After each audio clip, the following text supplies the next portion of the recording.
Hey everyone, it's Antoinette of Montalvo International. I just want to jump on and share some revelation with you that the Lord has been sharing with me. Happy New Year. I know I have not been on or released a video really in this new year and over for the last month or so. And I just felt like the Lord was just kind of pulling me back for a little bit, just asking me to seek Him in a way that would just refresh me, but also just to bring clarity to what He wants for this time. I know there's so many different words that are probably already released for 2026 and just so many different things. And maybe you went into 2026 saying, Lord, is it different? Is it different? Is it different? And He is saying, yes, regardless of what you see or feel or think, it is different. And this is where some of these words are kind of pointing towards. And I just really wanted to make sure that I was hearing what He wanted me to say and that it was just in line with what He desired. And so kind of the first word that He had kept highlighting to me from the start of this year was just alignment. And maybe many of you have heard that already, but 2025, I truly believe, was a year of major alignment, aligning your priorities, aligning your will with God. I mean, very much like the tagline for our podcast, which is called My Will, or Montalvo International Women in Life and Leadership, where it's very much where your will and my will match up with His will. This past year, I feel, and even maybe just this past season, however that long that's been for you, has been about alignment, aligning your heart, your mind, your soul, your spirit with what God wants. And it may have required a lot of you. You may not have expected it. But when God aligns something, He is very much putting things in order for your good. And He actually woke me up this morning just to Jeremiah 29:11. And, we know that, we quote that, but He was just reminding me. I felt like it was a reminder from Him that, as it says in Jeremiah 29:11, for I know the thoughts that I think towards you, says the Lord, thoughts of peace and not of evil, to give you a future and a hope. And I think many of us maybe have felt like, Lord, in all the aligning, do you have a hope and a future for me? Is this really going to be something that's going to change or be different? And He is saying yes. And He was just saying, in addition to that alignment that has taken place, and that may still be on the tail ends of just putting things in alignment, the final priorities of things, the last bit of rearranging and reorganizing, making sure that you are with Him 100% in everything that He's calling you to do, where He's leading you.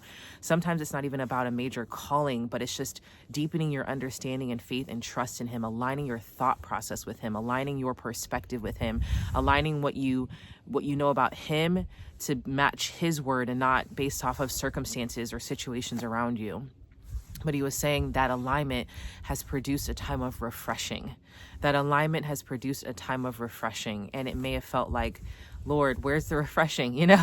Where's the refreshing? But He's saying, for your obedience to what He's called you to do, what He's asked you to lay down, how He's asked you to prioritize, He is bringing that season, that time of refreshing. And He was just highlighting Psalm 23 to me, that we probably know it a lot, but just to read it. The Lord is my shepherd, I shall not want. He makes me to lie down in green pastures. He leads me beside the still waters. He restores my soul. He leads me in the paths of righteousness for His name's sake. And very much, that even like sheep, after maybe wandering for a long amount of time, the shepherd has to make that sheep lie down. The shepherd has to make that sheep drink and take a break and be restored. And very much, maybe if you even entered 2026 kind of quiet and you felt like, where's the big bang, the big change, the big dramatic, whatever it is. And the Lord is saying He's been leading your soul into a place of restoring, so that even as He leads you into a place of blessing, that you are restored to handle it, that you don't feel so weak that you give out as a result of it. And so maybe the end of last year, you felt a pullback. Maybe He asked you to fast. Maybe He asked you to tone down on certain things. Maybe he asks you to pull away from certain things so that you can get quiet before him, but it's not for your punishment, it's for your restoration. And because, again, of your alignment, he's saying that he's bringing that time of refreshing. He's refreshing your soul. He's restoring you, the places, the battle wounds, the areas that felt like they were stripped dry. The Lord knows that there are tender places and areas in your life, and he wants you to be refreshed. He wants you to be nourished. He wants you to be restored. And with that restoration, he was highlighting Joel 2:25 to me as well. And again, thinking about 2025, where maybe you felt like 2025 was your Joel 2:25 season, right? Maybe you felt like, Lord, I thought Joel 2:25 was supposed to come. And again, for those who may not be familiar with Joel 2:25, I'll read it, but I feel like there's a further elaboration that goes along with it, and that goes along with, what he's saying with that. And again, just his reminder that he doesn't leave you just constantly alignment and realignment. Obviously, if you're not responding to his alignment, then he's going to keep realigning you. But for those who have yielded, for those who have, again, yielded your will, and, I've yielded my will to represent his will, that is where we are. That's where we are. And so Joel 2:25 says, "So I will restore to you the years that the swarming locust has eaten, the crawling locust, the consuming locust, and the chewing locust, my great army which I sent among you."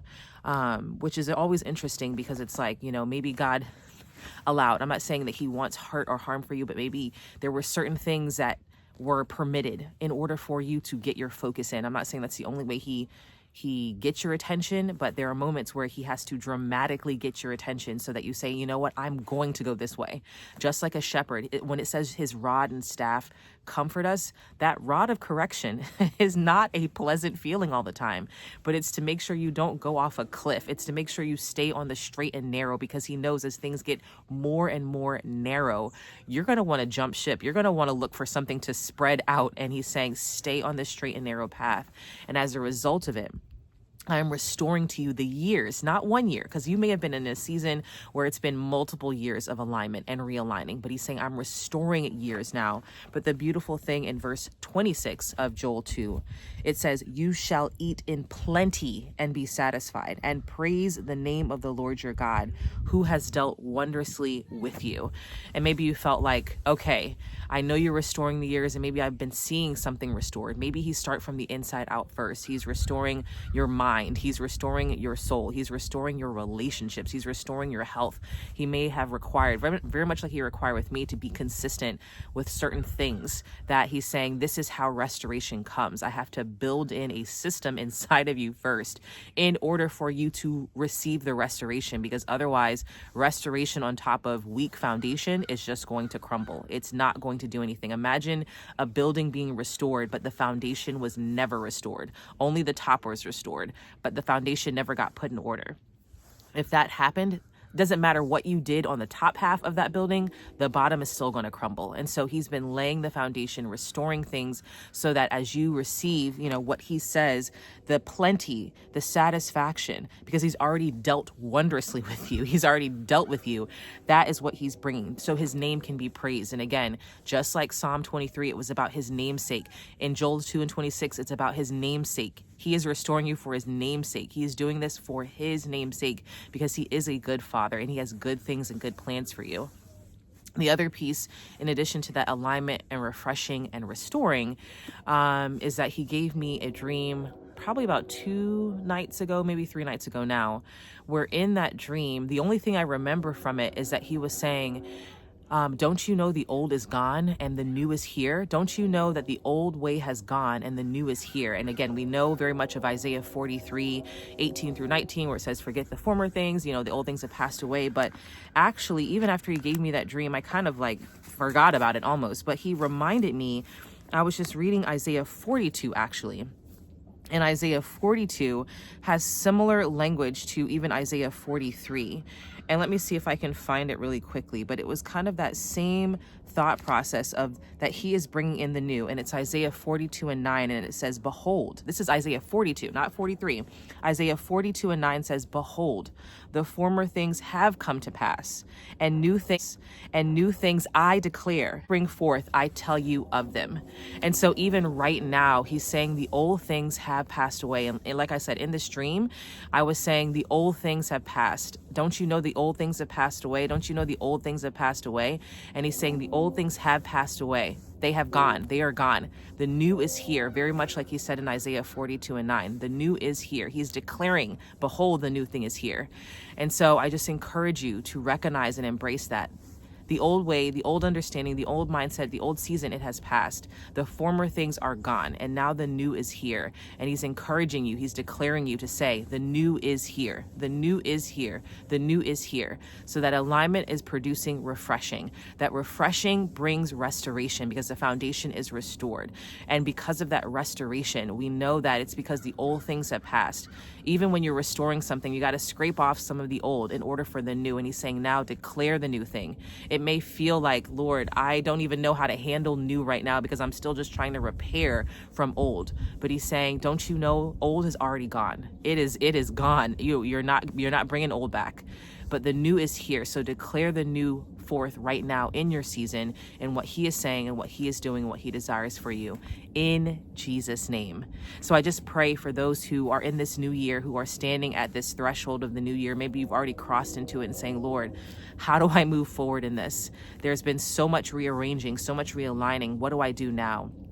And I thank you, God, that you just bring a clarity to hearts and minds and spirits. And I thank you, God, that they just receive and embrace your refreshing, your restoration, Father, and your renewal in their lives, the newness that you have in them. And I thank you, God, that they are blessed beyond measure because of you, for your name's sake, because of who you are, that you are a good shepherd, that you are anointing their heads with oil, that you are pouring over areas that have been cracked and bruised and hurt, very much like a shepherd anoints a sheep's head to be able to remove the old things, the pestilence and the plague that was on them, that you are anointing them even right now, that you are pouring oil on them so that refreshing comes, healing comes, and restoration comes in this new season. In the name of Jesus, be blessed.